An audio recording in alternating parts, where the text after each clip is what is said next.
बिस्मिल्लाहिर्रहमानिर्रहीम। अस्सलाम वालेकुम।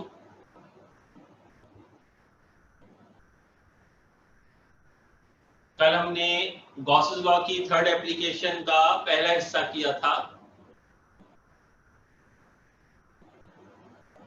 जिसमें we discussed the electric intensity due to uniform spherical surface charge distribution.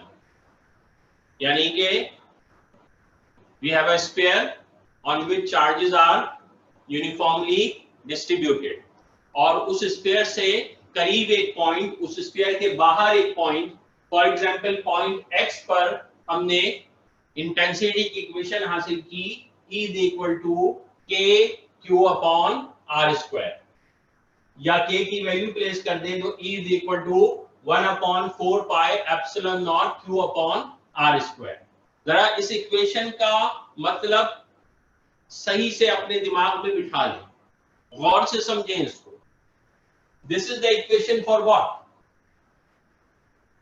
Magnitude of electric intensity due to what?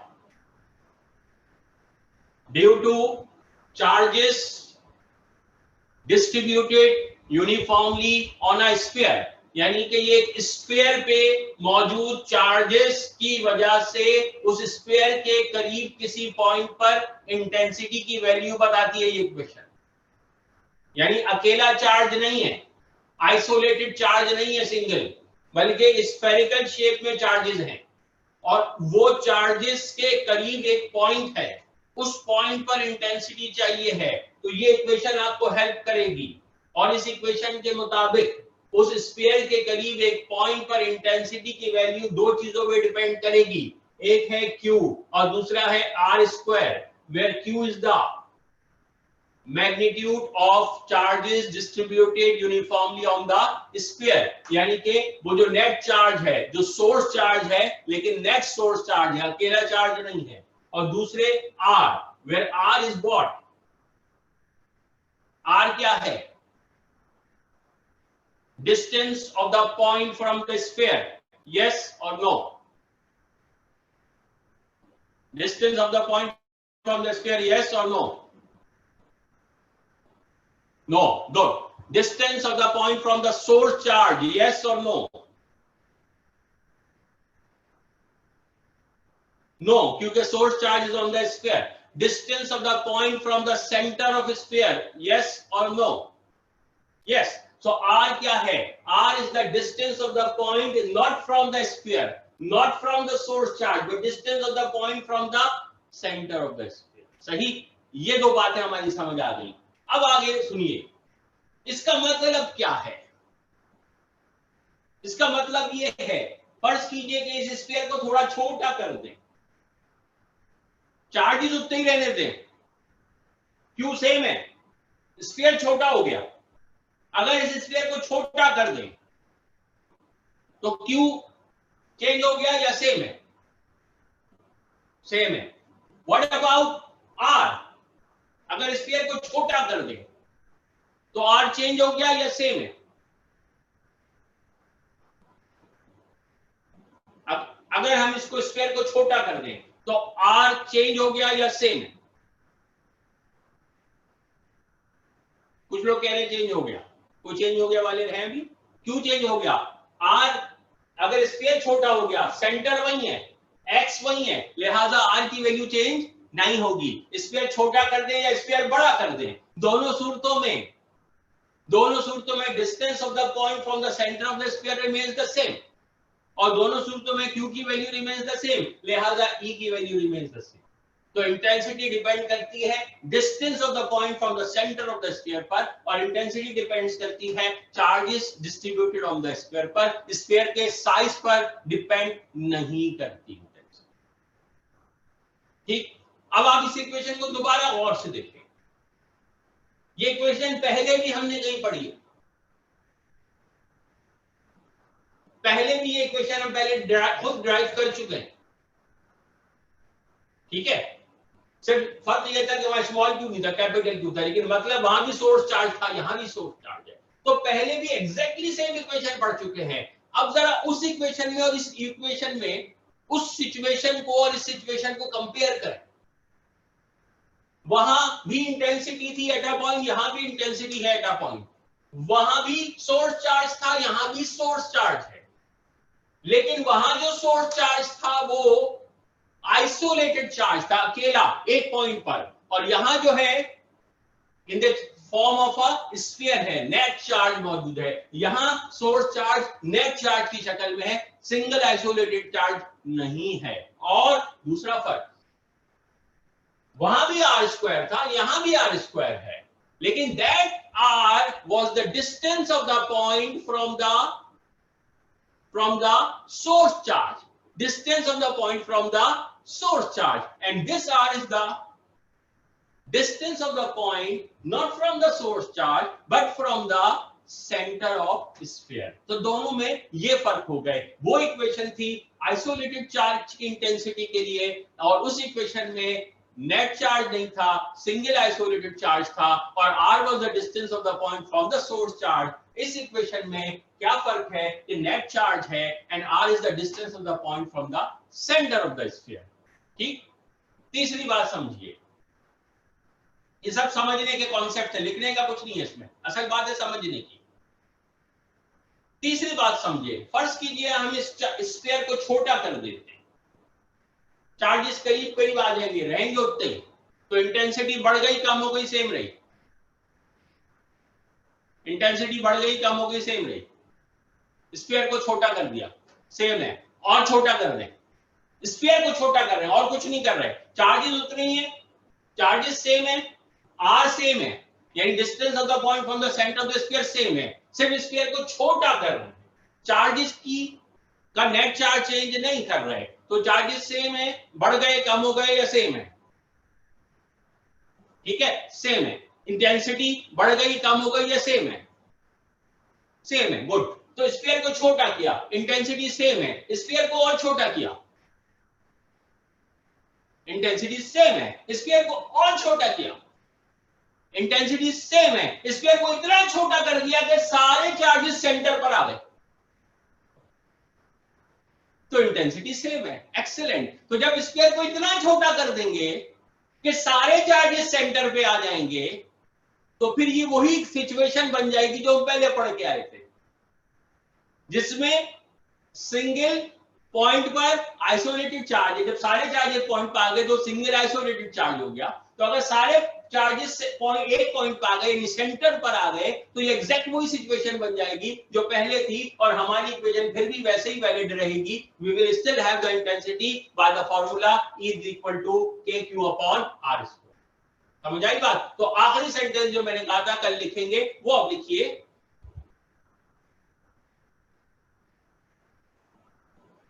the magnitude of electric intensity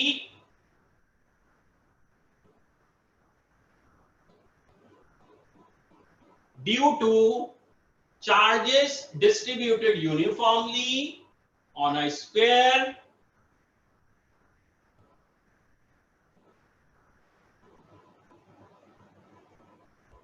the magnitude of electric intensity due to charges distributed uniformly on a sphere कहां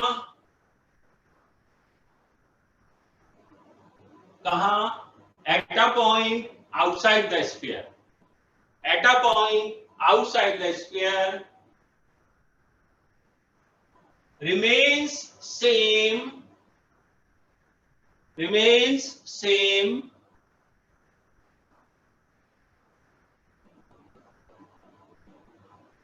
तो intensity का जो magnitude है वो same रहता है, remains same if the charges are concentrated,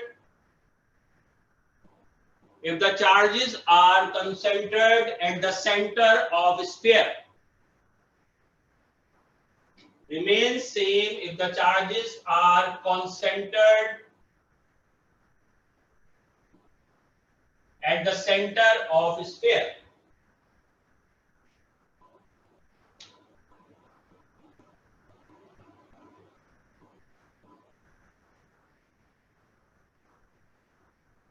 तो आपने जो सेंटेंस लिखा है दोबारा पढ़ें, उसमें पहले 8 या 10 अल्फाज जो हैं वो एक लफ्ज है ई एक लेटर है ई को डिस्क्राइब कर रहे हैं, तो देखने में इतना लंबा सेंटेंस है लेकिन इतना लंबा नहीं है। अगर आपको एक दफा ई समझ में आ गया, whenever we ask you what is this, आप कहें the magnitude of electric intensity due to charges distributed uniformly on a sphere, कहां, at a point outside the sphere। तो ये पूरा लंबा चौड़ा सेंटेंस सिर्फ इस ई को बता रहा है। E remains same तब when the charges are concentrated at the center of the sphere, जब यही चार्जेस को जमा करके आप सेंटर पे पहुंचा दें तो भी इंटेंसिटी का मैग्नीट्यूड चेंज नहीं होता। स्फीयर छोटा कर दें, स्फीयर बड़ा कर दें, या स्फीयर इतना छोटा कर दें कि सारे चार्जेस सेंटर ऑफ स्फीयर पर आ जाएं, इंटेंसिटी की इक्वेशन और इंटेंसिटी की वैल्यू सेम रहती है। ठीक है, नेक्स्ट फॉर्मेटिंग है number 2, eight a point on the sphere.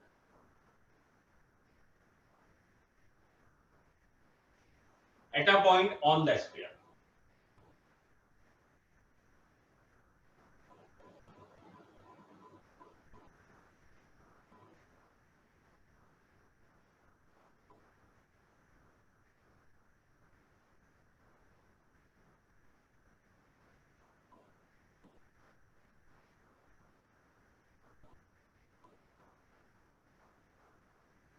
तो हमारे पास अभी तक इंटेंसिटी की वो इक्वेशन है जो हमें बता रही है intensity at a point outside the sphere. आज हम देखना चाहते हैं कि ऑन द स्फीयर के लिए क्या करना होगा। तो सोचिए, हमारे पास intensity at a point on the sphere की तो कोई इक्वेशन नहीं है, लेकिन मिसाल के तौर पर अगर ये पॉइंट ऑन द स्फीयर है तो फर्ज कीजिए इससे बिल्कुल पहले एक पॉइंट है, यानी स्फीयर पर नहीं है वो पॉइंट, लेकिन स्फीयर से बिल्कुल पहले है, यानी infinitely close to the sphere है। तो अगर बिल्कुल इससे पहले एक पॉइंट होगा तो उस पॉइंट की इंटेंसिटी और इस पॉइंट की इंटेंसिटी ऑलमोस्ट सेम होगी, क्योंकि दोनों पॉइंट्स बिल्कुल नेक्स्ट टू ईच अदर है। तो अगर एक पॉइंट ऑन द स्फीयर है, उसकी इंटेंसिटी तो हमें नहीं मालूम, उसकी इंटेंसिटी की इक्वेशन हमें नहीं मालूम, लेकिन एक पॉइंट है जो स्फीयर से बिल्कुल पहले है, बिल्कुल नेक्स्ट टू इट है, तो इनफाइनाइटली क्लोज टू इट हो गया, तो वो पॉइंट की इंटेंसिटी और ऑन द स्फीयर की इंटेंसिटी ऑलमोस्ट क्या हो जाएगी, सेम हो जाएगी। तो वो पॉइंट जो ऑन द स्फीयर है उसकी इंटेंसिटी की इक्वेशन नहीं है, लेकिन वो पॉइंट जो आउटसाइड द स्फीयर है, बिल्कुल नेक्स्ट टू द स्फीयर, उस पॉइंट की इंटेंसिटी की इक्वेशन मौजूद है हमारे पास। तो to find the intensity on the sphere हम ये मान लेते हैं कि इस पॉइंट की इंटेंसिटी और उस पॉइंट की इंटेंसिटी सेम है जो बिल्कुल स्फीयर से बाहर है, इससे थोड़ा सा पहले है। तो to find the intensity on the sphere we assume this point to be outside the sphere but infinitely close to the sphere. जब हम ये अज्यूम कर लेंगे तो ये जो नेक्स्ट पॉइंट है उसकी इंटेंसिटी को और ऑन द स्फीयर की इंटेंसिटी को ऑलमोस्ट इक्वल माना जा सकता है। क्यों? क्योंकि दोनों नेक्स्ट पॉइंट है ईच अदर के। मिसाल के तौर पर यहां एक पॉइंट है x, तो इसके बराबर में पॉइंट होगा y, तो x और y की इंटेंसिटी ऑलमोस्ट सेम होगी। वही जो कॉन्सेप्ट जो हम स्मॉल वेरी स्मॉल सरफेस के लिए मान लेते हैं, तो सरफेस के हर पॉइंट पे इंटेंसिटी ऑलमोस्ट सेम होगी। तो बिल्कुल इसी तरह से वो पॉइंट जो स्फीयर के बिल्कुल बाहर है लेकिन नेक्स्ट टू द स्फीयर है, infinitely close to the sphere है, उस पॉइंट की इंटेंसिटी और ऑन द स्फीयर की इंटेंसिटी ऑलमोस्ट सेम होगी। तो let's take the intensity for the point outside the sphere but infinitely close to the sphere. तो अगर हम उसकी इंटेंसिटी निकाल सकते हैं, उसके लिए फॉर्मूला है, तो हमें खुद ब खुद क्या मिल जाएगा, ऑन द स्फीयर की इंटेंसिटी मिल जाएगी। ठीक, लिखिए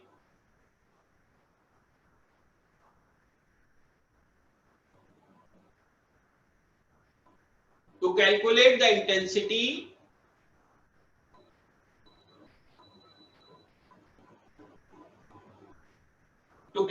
the intensity at a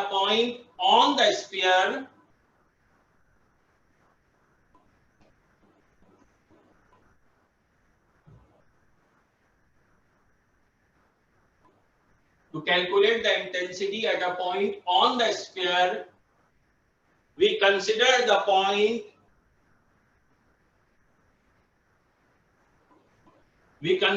point outside the sphere we consider the point outside the sphere but infinitely close to it.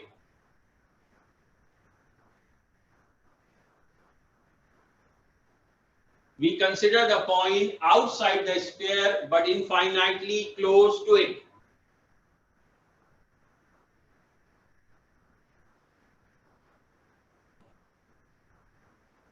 In this case, we can use the equation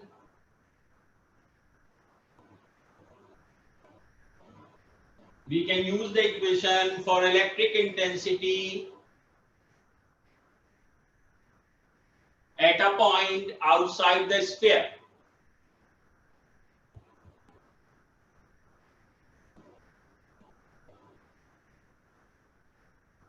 We can use the equation for electric intensity at a point outside the sphere.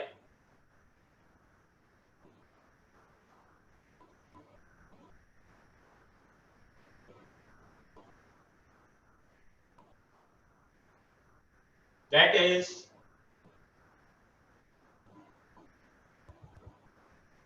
और अब हम ये equation लिख लेंगे E is equal to क्या 1/4 pi epsilon naught Q upon R square. E is equal to क्या 1/4 pi epsilon naught Q upon R square.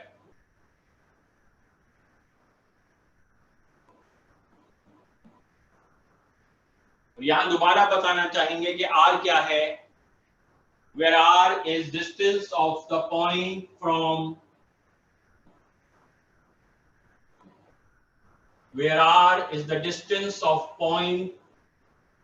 center of sphere.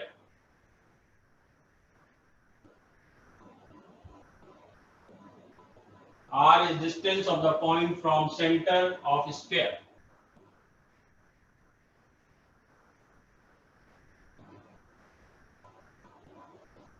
तो समझने की बात ये है, ये पॉइंट हमारे समझ आ गया कि ऑन द स्फीयर इंटेंसिटी मालूम करने के लिए हमने थोड़ी सी जुगाड़ की है. दिस इज कॉल्ड जुगाड़ पाकिस्तानी लैंग्वेज में. तो हमने जुगाड़ की है. जुगाड़ क्या की है कि हमने उस पॉइंट को ऑन द स्फीयर की तो इंटेंसिटी निकालने के लिए कोई तरीका नहीं है, तो हमने देखा कि उससे पहले वाले पॉइंट की इंटेंसिटी कैसे निकलेगी, उसका तरीका हमारे पास है. तो हमने कहा उस पॉइंट की और ऑन द स्फीयर की इंटेंसिटी ऑलमोस्ट सेम होगी. तो let's take the intensity at a point outside the sphere which is infinitely close to the sphere. तो और कीजिए, वो पॉइंट जो infinitely close to the sphere होगा वो ऑलमोस्ट स्फीयर के ऊपर होगा, सरफेस ऑफ स्फीयर पे होगा, थोड़ा सा बाहर है. तो उस पॉइंट का सेंटर ऑफ स्फीयर से जो फासला है, उस पॉइंट का distance from the centre of the sphere किसके बराबर होगा?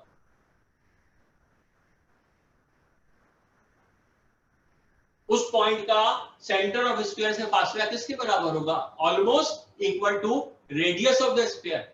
और स्फीयर का रेडियस कितना है? स्फीयर ए है, ये अंदर वाला स्फीयर. इसका रेडियस कितना है? बिल्कुल शुरू में लिखा था स्मॉल ए. तो इस स्फीयर का रेडियस है स्मॉल ए. तो इस केस में ये जो r है, distance of the point from the centre of sphere, ये अप्रोक्सीमेटली हो जाएगा इक्वल टू क्या? Radius of the sphere which is small a. तो in this case r will be equal to small a. तो जब r small a के बराबर हुआ तो हमारी इक्वेशन हो जाएगी E is equal to 1/4 pi epsilon naught Q upon a square. सही, ये फर्क आएगा. देखिए, since the point is infinitely close to the sphere, since the point is infinitely close to the sphere, so therefore क्या? R is approximately equal to A, और फिर E की equation में R स्क्वायर की जगह A स्क्वायर आ जाएगा. तो E is equal to 1/4 pi epsilon naught Q upon A square.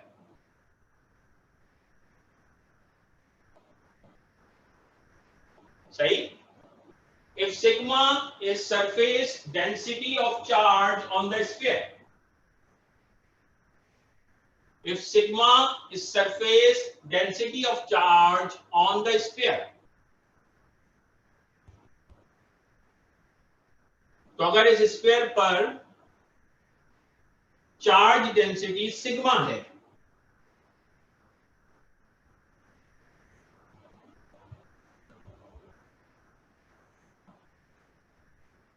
तो सिग्मा यानी चार्ज डेंसिटी किसके बराबर होती है? Charge upon area. तो इस स्फीयर पे कितना चार्ज है? Small Q. और इस स्फीयर का एरिया कितना होगा? स्फीयर ए की बात हो रही है। यस, 4 पाई आर स्क्वायर नहीं, इस स्फीयर का रेडियस कितना है? A square. तो ये हो जाएगा is equal to Q upon 4 pi A square. ठीक, sigma is equal to Q upon 4 pi A square. तो therefore Q is equal to क्या? तो क्यू कितना होगा? क्यू इज इक्वल टू क्या? Q is equal to sigma into 4 pi A square. ये दोनों equation लिख लीजिए। Sigma is equal to Q upon 4 pi A square.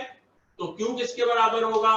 ये दूसरी तरफ चला जाएगा, तो Q is equal to sigma into 4 pi A square.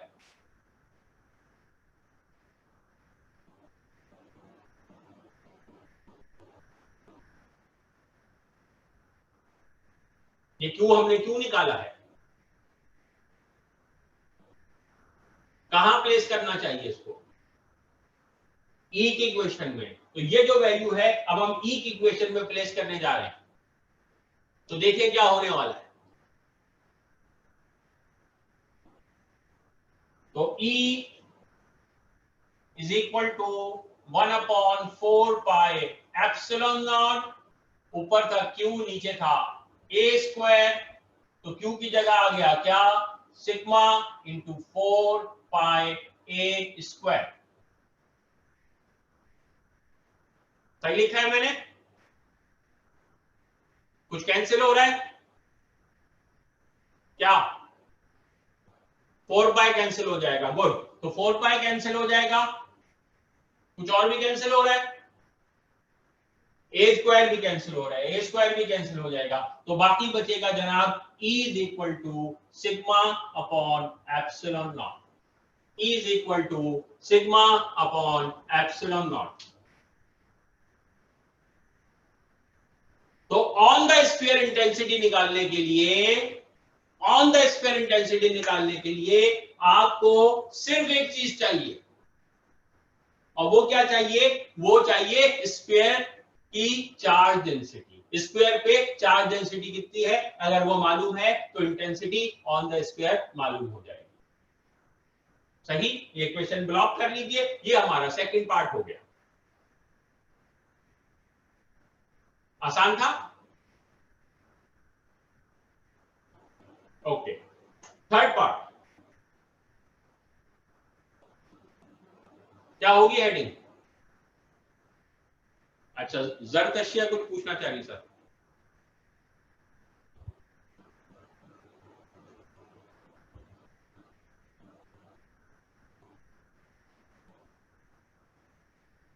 नहीं, इनकी तो स्क्रीन लॉक हो गई।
तो तीसरा पार्ट हम कर रहे हैं गॉसेस लॉ की थर्ड एप्लीकेशन का। वही स्फीयर है on which charges are uniformly distributed. उस स्फीयर के लिए हम इंटेंसिटी की इक्वेशन निकाल चुके हैं for a point outside the sphere. वो कैसे निकाली थी? गॉसेस लॉ अप्लाई की थी। गॉसेस लॉ अप्लाई करने के लिए क्या किया था? स्फीयर इमेजिन किया था, फिर उस स्फीयर पे दो तरह से फ्लक्स निकाला था, एक गॉसेस लॉ से और एक ई डेल्टा ए से। ई डेल्टा ए से जब फ्लक्स निकाला था तो पता चला कि जी वो सिग्मा ई डेल्टा ए के बराबर हो गया, और जब सिग्मा ई डेल्टा के बराबर ए के बराबर हुआ तो फिर पता चला ई तो सब में कॉमन है, तो फिर वो बराबर हो गया था फ्लक्स किसके? ई सिग्मा डेल्टा ए के, याद है? और दूसरी तरफ गॉसेस लॉ से निकाला था, दोनों को इक्वेट किया, ई की इक्वेशन आ गई। अब हम यही कुछ करने वाले इनसाइड द स्फीयर के लिए। तो इनसाइड द स्फीयर, स्फीयर बाहर है, चार्जेस बाहर है, इनसाइड द स्फीयर का जो इलाका है, अंदर जो इलाका है इसके, वो जो हॉलो इलाका है, उस इलाके में इंटेंसिटी की इक्वेशन चाहिए। तो उसके लिए भी हम वही प्रोसेस करने वाले हैं जो हमने आउटसाइड द स्फीयर के लिए किया था, यानी हमें गॉसेस लॉ अप्लाई करनी है। और गॉसेस लॉ अप्लाई करने के लिए हमें एक क्लोज सरफेस इमेजिन करना पड़ेगा। तो सबसे आसान क्लोज सरफेस यहां पर जो है वो मुझे लगता है कि एक स्फीयर होगा। तो हम एक तीसरा स्फीयर इमेजिन कर रहे हैं। स्फीयर ए था, फिर स्फीयर बी आया और अब हो गया स्फीयर सी। तो एक तीसरा स्फीयर इमेजिन कर रहे हैं, कहां? स्फीयर ए के अंदर, ताकि उस स्फीयर पर किसी पॉइंट पे इंटेंसिटी निकाल सके। और जब उस स्फीयर के किसी पॉइंट पे इंटेंसिटी आ जाएगी तो हम स्फीयर को भुला देंगे क्योंकि हमारा काम हो गया, फिर हम उसको हटा देंगे, इंटेंसिटी की इक्वेशन आ जाएगी। ठीक, तो लिखिए, consider a spherical surface C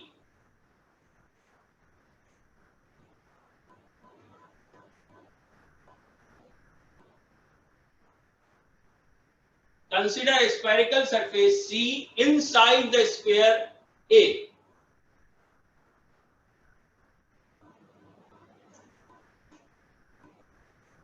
Consider a spherical surface C inside the sphere A.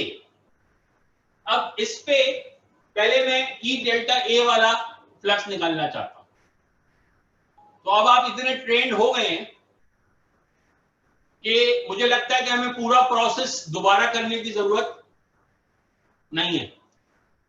अब आप इतने ट्रेंड हो गए कि भाई अंदर अगर जो एक तीसरा स्फीयर है उस पे हमें ये इक्वेशन अप्लाई करनी है, तो ये इक्वेशन अप्लाई होती है only for small surface.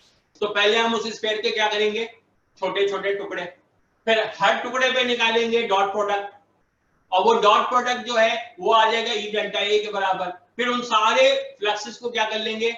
Add. तो जब सबको ऐड कर लेंगे तो हमें पता है कि हमारे पास टोटल फ्लक्स आ जाएगा सिग्मा ई डेल्टा ए के बराबर। Do we agree with this? Yes. और अगर थोड़ी देर के लिए गौर कर ले तो समझ आ जाएगा कि भाई उस केस में भी इस केस में भी सारे फ्लक्सेस के लिए, सारे एलिमेंट्स के लिए ई कॉमन होगा। तो जब ई कॉमन होगा तो सिग्मा से पहले आ जाएगा। तो यहां तक की इक्वेशन तो मुझे लगता है कि हम सबको आ गई है। और थर्ड स्क्वायर आल्सो हम फ्लक्स निकाल सकते हैं और डायरेक्ट ये लिख सकते हैं, दोबारा पूरा प्रोसेस दिखाने की जरूरत नहीं है, that the total flux will be sum of all the fluxes and which means it will be equal to sigma E delta A, and which means E common होगा, it will be equal to E sigma delta A. All agree? लिख लीजिए यहां तक। The total electric flux passing through spherical surface C, the total electric flux passing through spherical surface C will be क्या?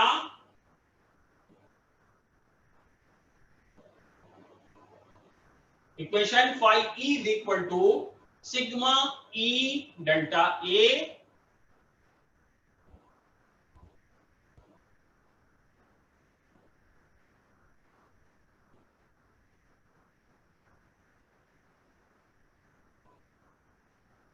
और दूसरी equation phi E is equal to E sigma delta A। सही।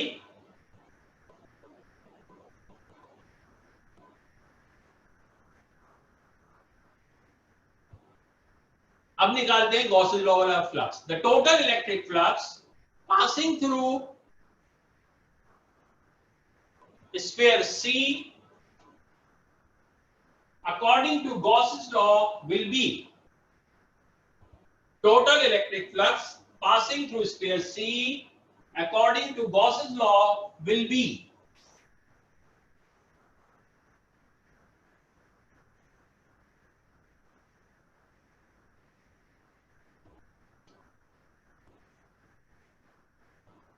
तो Gauss's law के मुताबिक flux किसके बराबर होता है जनाब? Q अपॉन एप्सिलॉन नॉट के। Q क्या होता है? Net charge enclose. तो स्फीयर C के अंदर कितना चार्ज बंद है? Q से कम, Q से ज्यादा या Q?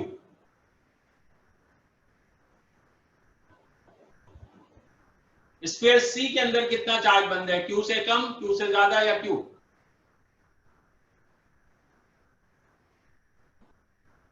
स्फीयर C के अंदर Q चार्ज बंद है। इसका मतलब स्फीयर C इमेजिन नहीं कर सके आप लोग अभी तक। स्फीयर A याद दिलाता हूं एक टेनिस की बॉल थी और स्फीयर B एक फुटबॉल थी। तो फुटबॉल के अंदर टेनिस की बॉल बंद थी, चार्जेस थे टेनिस की बॉल के ऊपर। टेनिस की बॉल अंदर से खाली है। अब हमने टेनिस की बॉल के अंदर टेबल टेनिस की बॉल इमेजिन कर ली है। तो टेनिस की बॉल के अंदर टेबल टेनिस की बॉल है, तो टेबल टेनिस की बॉल के अंदर कितने चार्जेस बंद हैं?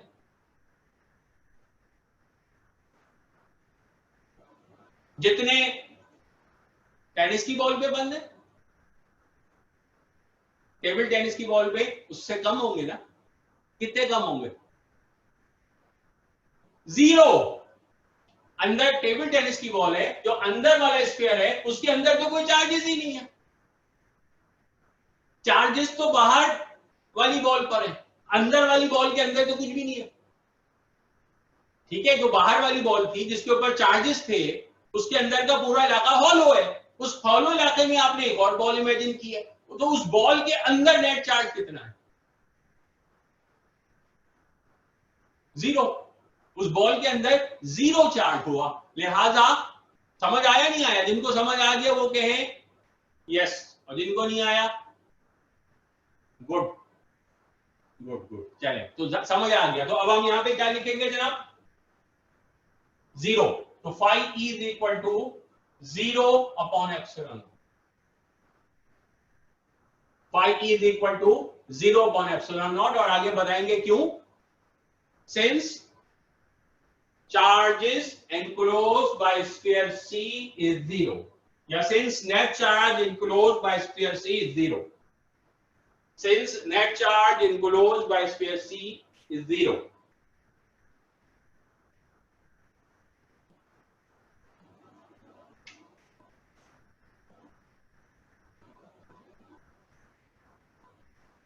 तो अब हम इन दोनों इक्वेशंस को भी इक्वेट कर देंगे। E sigma delta A is equal to 0 upon epsilon naught. का मतलब क्या होता है? 0 upon epsilon naught means is equal to 0।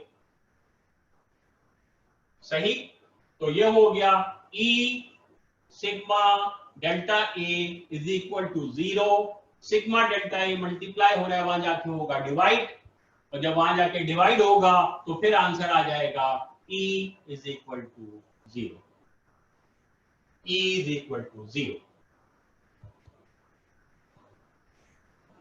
तो intensity inside the sphere, intensity inside the charge sphere at any point will be 0।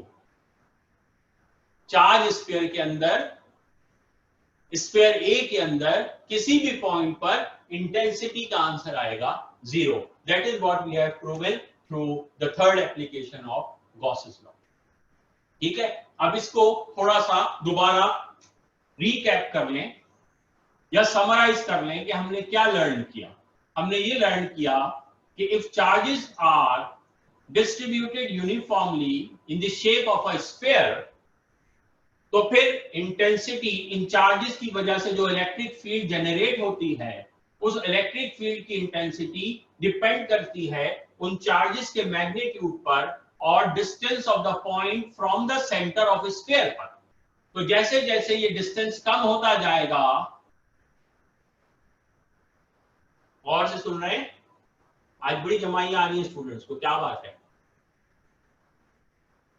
तो जैसे जैसे distance कम होता जाएगा, जैसे जैसे हम स्फीयर के करीब जाते जाएंगे, आपकी इक्वेशन में वो आर की वैल्यू कम होती जाएगी, आर स्क्वायर की वैल्यू कम होती जाएगी, वैसे वैसे इंटेंसिटी की वैल्यू बढ़ती जाएगी। तो जैसे जैसे आप करीब जाते जाएंगे, इंटेंसिटी बढ़ती जाएगी, बढ़ती जाएगी, बढ़ती जाएगी, यहां तक कि आप ऑन द स्फीयर पहुंच जाएंगे। और जैसे ही आप इनसाइड द स्फीयर जाएंगे, जैसे ही आप इनसाइड द स्फीयर जाएंगे, तो अब 1/4 pi epsilon naught Q upon R square वाली इक्वेशन अप्लाई नहीं होगी, क्योंकि inside the sphere intensity throughout zero है। तो जैसे ही आप इनसाइड द स्फीयर जाएंगे, तो inside the sphere intensity will be zero. ठीक, आउटसाइड द स्फीयर इंटेंसिटी जैसे जैसे करीब आते जाएंगे बढ़ती जाएगी, बढ़ती जाएगी, यहां तक कि ऑन द स्फीयर पे पहुंच जाएंगे जहां वो मैक्सिमम मिलेगी, और उसके फौरन बाद आप जैसे इनसाइड द स्फीयर जाएंगे तो इंटेंसिटी हो जाएगी जीरो। ठीक है, ये है कहानी हमारे पास गॉसेस लॉ की थर्ड एप्लीकेशन की। इसके 2-3 न्यूमेरिकल्स हैं जो हम करेंगे इंशाल्लाह सैटरडे की क्लास में, और ट्यूसडे को जो आपका टेस्ट है उसमें गॉसेस लॉ की स्टेटमेंट दोबारा याद करके आना आपको, और गॉसेस लॉ की तीनों एप्लीकेशंस की डेरिवेशंस आएंगी, न्यूमेरिकल्स आएंगे। जितने न्यूमेरिकल्स हमने किए हैं गॉसेस लॉ के हवाले से वो सब आएंगे, और जो सैटरडे को हम करेंगे वो भी शामिल होगा। जो ट्यूसडे का टेस्ट होगा वो थोड़ा सा डिफरेंट होगा। इस दफा डिफरेंट इस लिहाज से होगा कि आधा टेस्ट तो एमसीक्यूज पर बेस्ड होगा जैसा कि होता है हर दफा, और आधा टेस्ट जो है वो डिस्क्रिप्टिव होगा, जिसमें आपको इक्वेशन ड्राइव करने को दी जाएगी। या तो गॉसेस लॉ की फर्स्ट एप्लीकेशन होगी, या सेकंड एप्लीकेशन होगी, या थर्ड एप्लीकेशन होगी, या तीनों भी हो सकती हैं। तो 2 हिस्सों में टेस्ट होगा उस दिन, क्योंकि जो मुझे महसूस हो रहा है वो ये कि जाहिर है कि एग्जाम में तो आपके पास हर तरह का सवाल आएगा, और हम जो ऑनलाइन टेस्ट ले रहे हैं वो सिर्फ एमसीक्यूज का लेने की वजह से आपकी में से बहुत सौ की डेरिवेशन की प्रैक्टिस नहीं हो पा रही थी। और नो मैटर व्हाट हम कितना भी कहें कि हम बहुत जिम्मेदार हैं, सब कुछ है, हम कर लेंगे, लेकिन जब तक के टेस्ट नहीं होता हम 100% तैयारी नहीं कर रहे होते। तो इसलिए मैंने तय किया है इस ट्यूसडे को इंशाल्लाह जो टेस्ट होगा वो डिस्क्रिप्टिव भी होगा। अब इसमें हम अपने तौर पे एफर्ट कर रहे हैं जितनी हम कर सकते हैं, आपको भी एफर्ट करनी होगी। आपकी एफर्ट ये होगी कि उस दिन जब टेस्ट होगा तो टेस्ट को सॉल्व करना होगा आपको हमारे सामने कैमरे पर। तो कैमरे पे नजर आना चाहिए आप लोग, और आपका काम जो आप लिख रहे होंगे, एक्चुअली कैमरा आपके आंसर शीट पे फोकस होगा।